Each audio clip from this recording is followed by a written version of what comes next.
Praise the Lord. கர்த்தருக்கு மகிமை உண்டாவதாக. இந்த நல்ல காலை வேளையில் கர்த்தருடைய வார்த்தை மூலமாய் உங்கள் யாவரையும் சந்திப்பதிலே நான் பெருமகிழ்ச்சி அடைகிறேன். 1 தீமோத்தேயின் புத்தகம் 5ஆம் அதிகாரம் 22ஆம் வசனம், மற்றவர்கள் செய்யும் பாவங்களுக்கு உடன்படாதே, உன்னை சுத்தவானாக காத்துக்கொள் என்று சொல்லுகிறார். அப்போஸ்தலனாகிய பவுல் தீமோத்தேயுக்கு எழுதுகிற இந்த வார்த்தையில் உன்னை சுத்தவானாக காத்துக்கொள் என்று சொல்லி எழுதுகிறார்.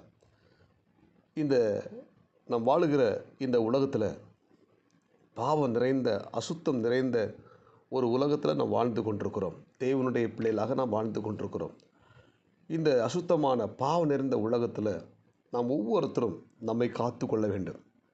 இந்த பாவங்களும் இந்த அசுத்தங்களும் நம்மை ஆட்கொண்டு விடாதபடிக்கு நம்முடைய சரீரத்தையும் நம்முடைய ஆத்துமாவை நம்ம காத்து கொள்ள வேண்டும்.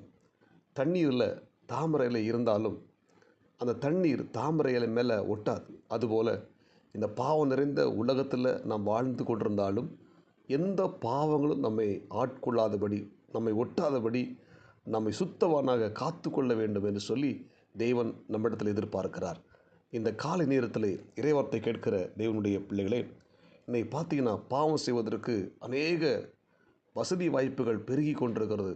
உதாரணமாக செல்ஃபோன், டிவி, இன்டர்நெட், இன்னும் அநேக காரியங்கள். இப்படிப்பட்ட காரியங்கள் இன்றைக்கி பார்த்திங்கன்னா பெரும்பான்மையான வாலிபர்களையும் மனிதர்களையும் வீழ்த்தி கொண்டிருக்கிறது, பாவத்துக்குள் உட்படுத்தி கொண்டிருக்கிறது. ஆனால் இந்த இறைவார்த்தை கேட்கிற தேவனுடைய பிள்ளைகளாக இருக்கிற நீங்கள் நானும் இப்படிப்பட்ட அசுத்தமான காரியங்கள் நம்முடைய வாழ்க்கையில் ஒட்டி விடாதபடி அதை நாம் கவனமாக நம்மை சுத்தவானாக காத்துக்கொள்ள தேவன் நமக்கு கிருபை தர வேண்டும்.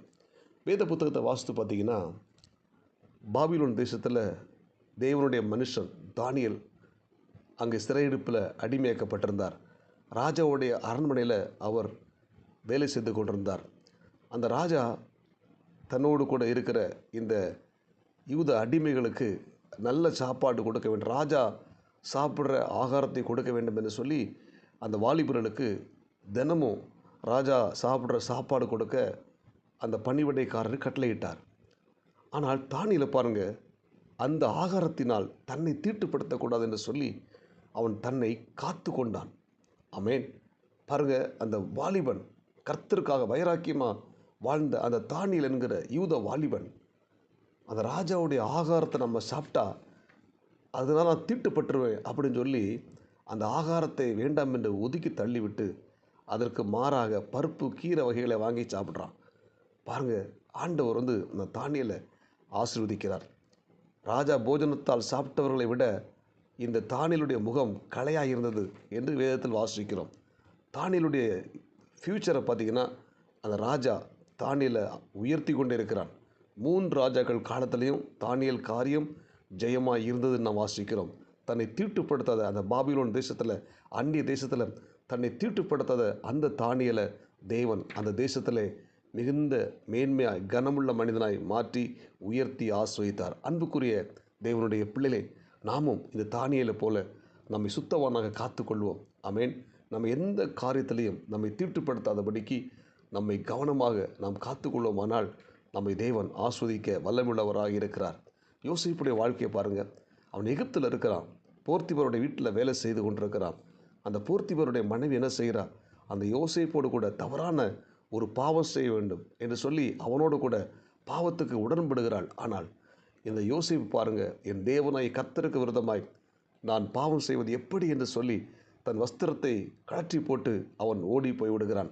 அந்த பாவத்துக்கு அவன் உடன்படாமல் தன்னை சுத்தவானாக அந்த யோசேப்பு காத்து கொண்டபடினால ஆண்டவர் அந்த யோசேப்பை அந்த எகிப்தில் ராஜாவுக்கு அடுத்த ஸ்தானத்தில் அவனை உயர்த்துகிறார். அன்புக்குரிய தேவனுடைய பிள்ளைகளை, அந்த யோசேப்பு தன்னை சுத்தவனாய் காத்து கொண்டபடினால் தேவன் அவரை உயர்த்துறதை நாம் பார்க்க முடிகிறது. நம்முடைய ஆண்டவர் இயேசு கிறிஸ்து இந்த பூமியில் உலாவும் நாட்களில் பார்த்திங்கன்னா, அவர் பாவம் செய்யாதபடி தன்னை காத்து கொண்டார். ஆமென். இந்த உலகத்தில் அந்த நாட்களில் பார்த்திங்கன்னா, பாவம் தலைவிரித்து ஆடி கொண்டிருந்த நாட்களில் அவர் பரிசுத்தமாய் வாழ்ந்தார். ஆமென். நான் பரிசுத்தர், ஆகையால் நீங்களும் பரிசுத்தராக இருங்கள் என்று சொல்லி தம்மை பின்பற்றியவர்களுக்கு கட்டளையிட்டார்.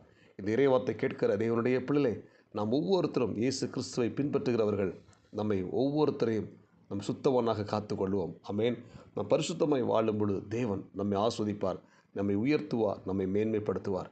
எனவே இந்த இறைவார்த்தை கேட்கிற தேவனுடைய பிள்ளைகளே, உங்களை சுத்தவானாக காத்துக்கொள்ளுங்கள். ஒருவேளை நீங்கள் பாவத்தில் சிக்கியிருக்கலாம், பாவத்தில் அடிமையாகப்பட்டிருக்கலாம். சோர்ந்து போகாதீங்க.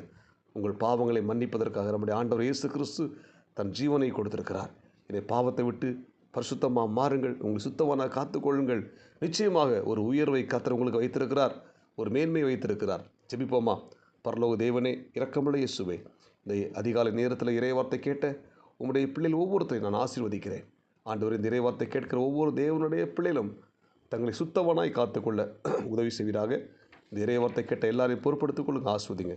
இயேசு கிறிஸ்துவின் நாமத்தில் ஜெபிக்கிறோம் நல்ல பிதாவே, ஆமென். God bless you. உங்கள் யாவரையும் கர்த்தர் ஆஸ்வதிப்பாராக. இந்த நாள் உங்களுக்கு இனிமையாய் அமையட்டும். ஆமென்.